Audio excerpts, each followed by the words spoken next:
In this video, talakayin natin paano mag-simplify ng algebraic expressions using exponents.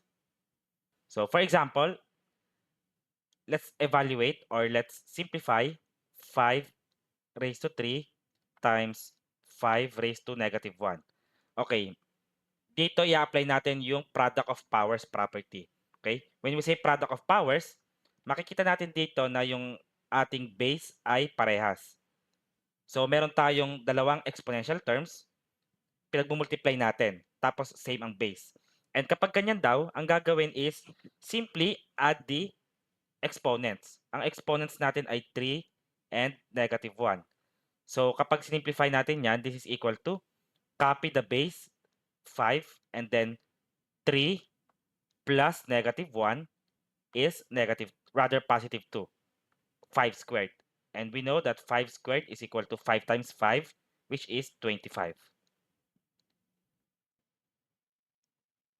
Next, say we have x squared times x cubed. Yes, applicable din tong laws of exponents kahit sa variables. Okay? So dito, nagmumultiply tayo ng exponential terms na may same base of x right here. Tapos ang kanilang exponents, ito ay 2, tapos ito naman ay 3. Ang gagawin natin ay, of course, add. So copy the base x and then add the powers. 2 plus 3. And 2 plus 3 is 5. X raised to 5. Next, how about this one? Say we have 3x y squared times 4x squared y cubed. I-apply pa rin natin yung same concept. However, this time, multiple variables na. So, multiply muna natin. 3 times 4, yung numerical coefficients. And 3 times 4 is equal to 12. Sulat natin dito. 12. Next, multiply x times x squared. Yung x dito, meron niyang exponent na 1. So, we're multiplying with the same base, x. Kaya naman, ito ay x. Tapos, ipagpa-plus lang daw natin yung exponents. 1 plus 2 is equal to 3. X cubed. Tapos, ganun din sa may y. Y squared times y cubed. Ipagpa-plus lang natin yung powers.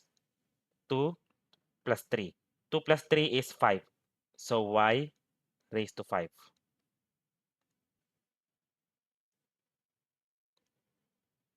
How about this one? X raised to negative 4 times x raised to 6 times x raised to 7. This time, nag-multiply tayo ng exponential terms and tatlo na yung terms natin. Same basis naman yan. X, X, X. Bale, ang gagawin natin, copy the same base, X. Tapos, ipag-add lang natin yung mga powers. Negative 4 plus 6 plus 7 is positive 9. X raised to 9.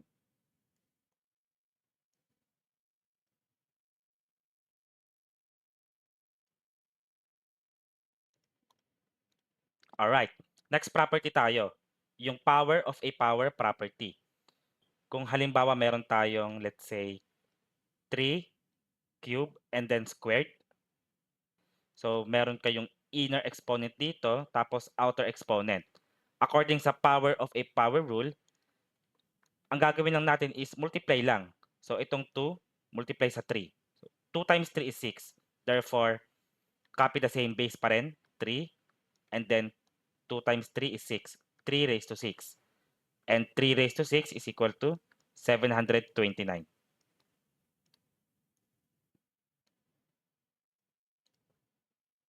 How about this one? Say we have x raised to 5, tapos raised to, let's say, 3. Meron tayong inner exponent dito, 5, tapos outer exponent na 3. Multiply lang natin yan. Bale, we have x raised to 5 times 3, 15.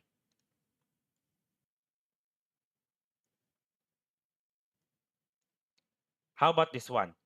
Say we have y cubed and then raised to 4 times, let's say, y squared and then squared.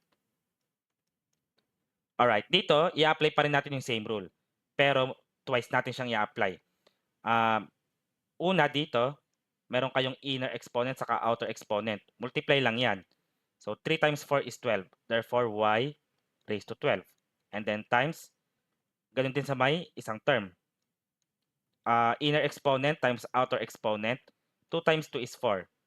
Y raised to 4. Dito naman, we're multiplying with the same base. Same base of y. And ang rule kanina, sabi natin, ipagpa-plus natin yung powers. Therefore, y raised to 12 plus 4. 12 plus 4 is 16. Y raised to 16.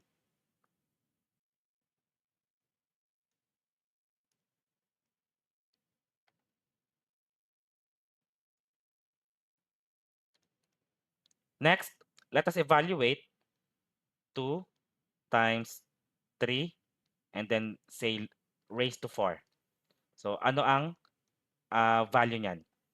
Ito, i-apply natin dito yung power of product property, which means we have to distribute the power 4 to both terms here.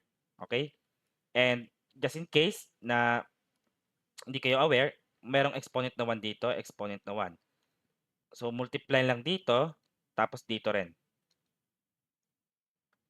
2 raised to 1 times 4 is 4, and then times 3 raised to 1 times 4 is 4. 2 raised to 4 is equal to 16, while 3 raised to 4 is equal to 81. And 16 times 81 is 1,296.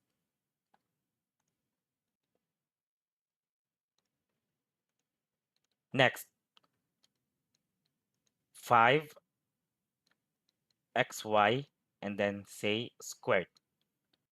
Meron tayong power of 1 dito saka dito. Okay? And then we have to distribute the exponent 2. So, yung 2 dito sa may 5, bale ano yan, 5 squared yan. So, equals 5 squared. Tapos, distribute natin dito sa may x.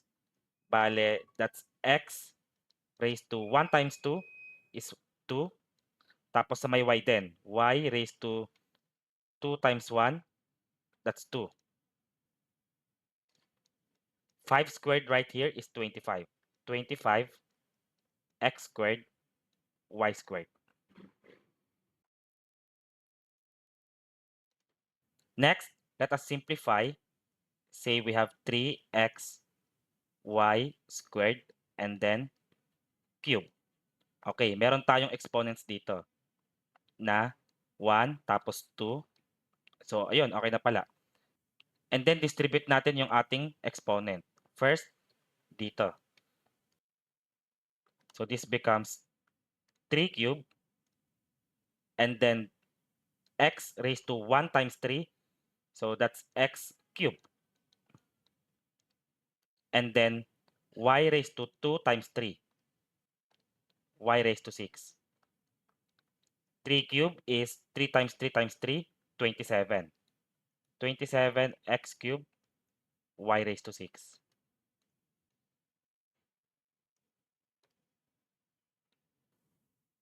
Next, say we have x cube y squared and then raised to 6 times 4x y cube and then raised to 4. Meron tayong exponent na 1 dito. Mag-start tayo dito. X cube. Tapos multiply natin to. 3 times 6 is 18. X raised to 18. Tapos sa y squared naman, 6 times 2 is 12. Y raised to 12.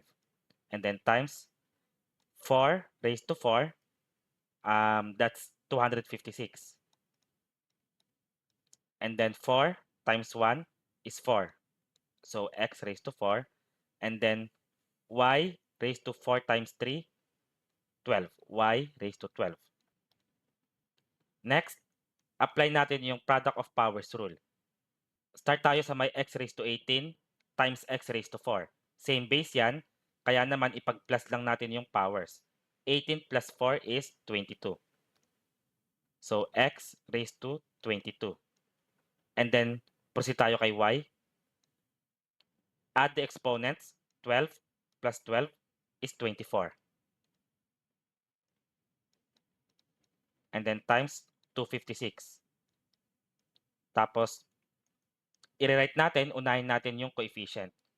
256, x raised to 22, y raised to 24.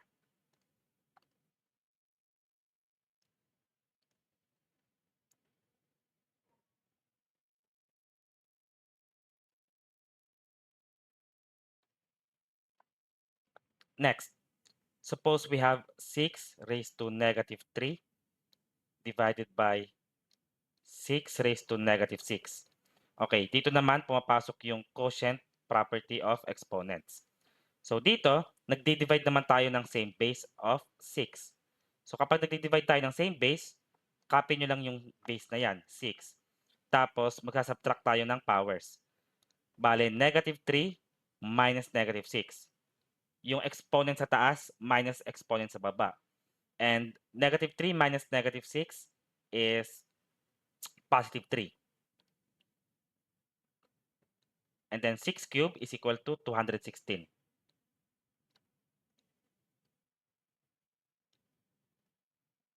Next, apply natin sa variables. Y raised to 5 divided by, say, y squared. Applying the same principle kasi same base of y naman, copy the base, y. Tapos subtract. 5 minus 2 is 3. Y cubed. Next, say we have 10 x raised to 4 y cubed divided by 5 x squared y squared. Okay? So dito, i-apply natin yung quotient property sa may same bases. But first of all, mag-divide muna tayo. 10 divided by 5 is 2. Next, x raised to 4 divided by x squared, nagdi-divide tayo of same base. Kaya naman, let's subtract the powers. 4 minus 2 is 2. Bale, x squared. Tapos sa y din. Y cubed divided by y squared. So, subtract natin yung powers. 3 minus 2 is 1. Y raised to 1 or simply y.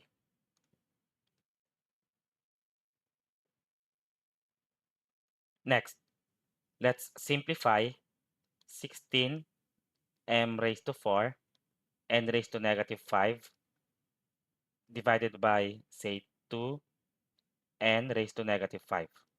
Okay? Una, divide natin yung coefficients. 16 divided by 2 is 8. Tapos yung m raised to 4 dito, copy lang natin kasi wala naman tayong pang-divide. Wala tayong term na may m sa baba. So, m raised to 4. Para sa may n naman, n raised to negative 5 divided by n raised to negative 5, pwede nyo i-cancel yan. Mas madali. Pero kung gusto nyo pa rin i-apply yung quotient property, pwede naman. So, subtract natin. Negative 5 minus negative 5, 0 yan. So, n raised to 0. And n raised to 0 or any value raised to 0 is equal to 1. Therefore, the simplified form is 8m raised to 4.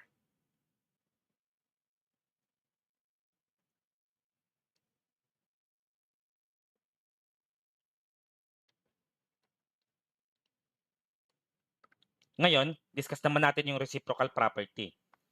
So, halimbawa, meron tayong, say, 7 raised to negative 2. Ano ang value niyan? Meron tayong negative exponent. And obviously, meron tong denominator na 1. Okay? So, para maging positive yung exponent, according sa reciprocal rule, kailangan natin kunin yung reciprocal. So, ito ay equal sa 1 over 7 squared. So, anong nangyari?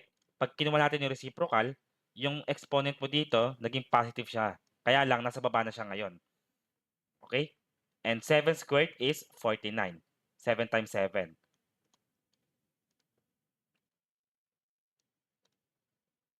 Next, evaluate natin 4 divided by 7, and then let's say squared. Dito, para lang siyang power of a product. But this time, sa quotient siya ina-apply, kaya power of a quotient. And alam natin na may exponent na 1 bawat terms dyan. So, ito ay 1, ito rin ay 1. Tapos, we have to multiply. Pati ito dito sa baba. Okay?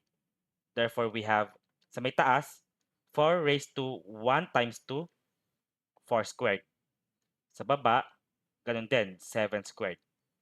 And if we simplify, 4 times 4 is 16, 7 times 7 is 49.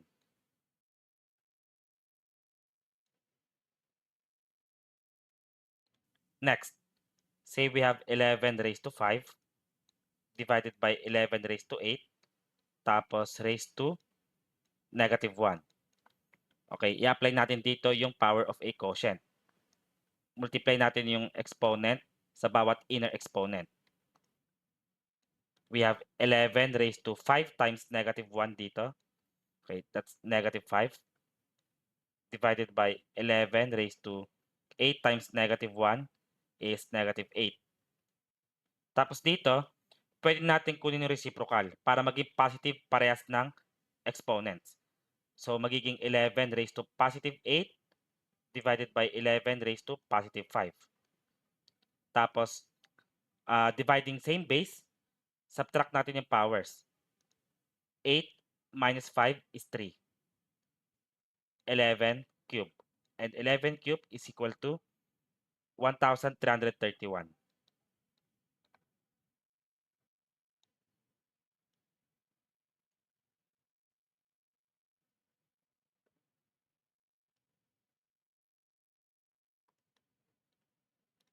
Next, let us simplify x raised to negative 2 divided by, say, y cube. And then this entire expression raised to, say, negative 3. Okay, we will apply here the power of a quotient property. So, una, multiply natin. Negative 3 times negative 2 is positive 6. Okay, therefore we have x raised to positive 6. Tapos sa baba, ganun din, multiply din natin. Negative 3 times positive 3 is negative 9. Y raised to negative 9. Tapos i-apply natin dito yung reciprocal rule kasi yung ating exponent ay negative. Para maging positive yan, kunin yung reciprocal niyan. Ang reciprocal nito ay, so ilagay mo lang to sa may taas. Okay?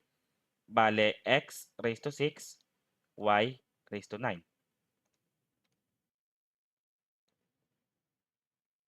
How about this one? 3x squared divided by, let's say, 6xy. And then the entire fraction here is raised to the power of 2. Applying power of a quotient property, itong 2, i-distribute natin siya dito sa may numerator. Bale, itong buong term na to, naka-squared yan. Okay? And dahil naka-squared yan, pwede natin i-distribute or i-multiply sa powers. Therefore, we have 3 squared and then x raised to 2 times 2 is 4. Ganun din sa baba. Multiply lang natin itong 2. Rather, i-distribute natin sa powers dito. We have 6 squared and then x squared, y squared. Let's simplify. 3 squared is 9. And then 6 squared is 36. And then x squared, y squared. Yung 9 over 36, masisimplify pa natin yan. 9 divided by 9 is 1. 36 divided by 9 is 4. Tapos, ito rin. Yung x raised to 4 over x squared. Nagdi-divide tayo ng same base. Subtract lang. 4 minus 2 is 2. Therefore, we have x squared over 4 and then y squared. Huwag kayong malilito. Wala na to. Kasi nga, in-apply mo na ng quotient property.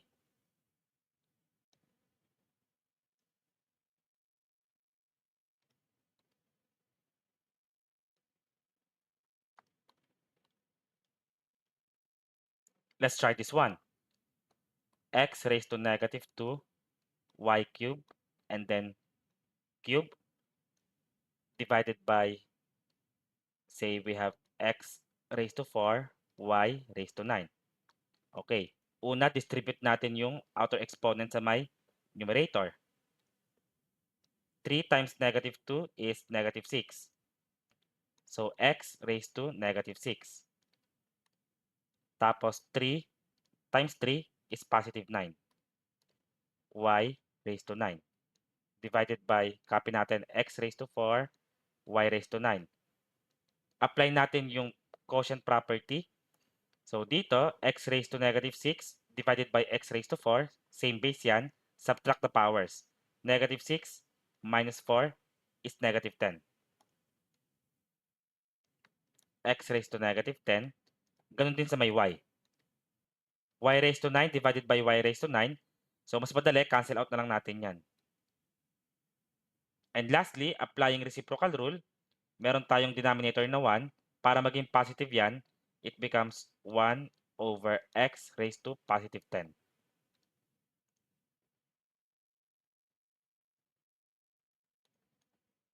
Let us try one more. Say we have x cubed raised to 4 times x raised to negative 2 raised to positive 5 divided by x raised to 6 and then raised to 5. Okay, dito mag-a-apply tayo ng power of a power. So, i-distribute lang natin yung or i-multiply lang natin yung inner and outer exponents.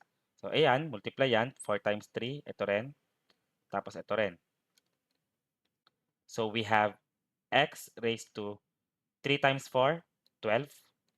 And then times x raised to, dito, negative 2 times 5, negative 10. Tapos ito naman, 5 times 6 is 30. Dito sa may top, nag-multiply tayo ng same base. Product of powers. So, i-add lang natin yung powers. This is equal to x raised to 12 plus negative 10 is positive 2 over x raised to 30. Tapos nagdi-divide tayo ng same base. So, ang gagawin natin, subtract naman ngayon. 2 minus 30 is negative 28. X raised to negative 28. And para maging positive tong exponent, apply reciprocal rule. It becomes 1 over x raised to 28.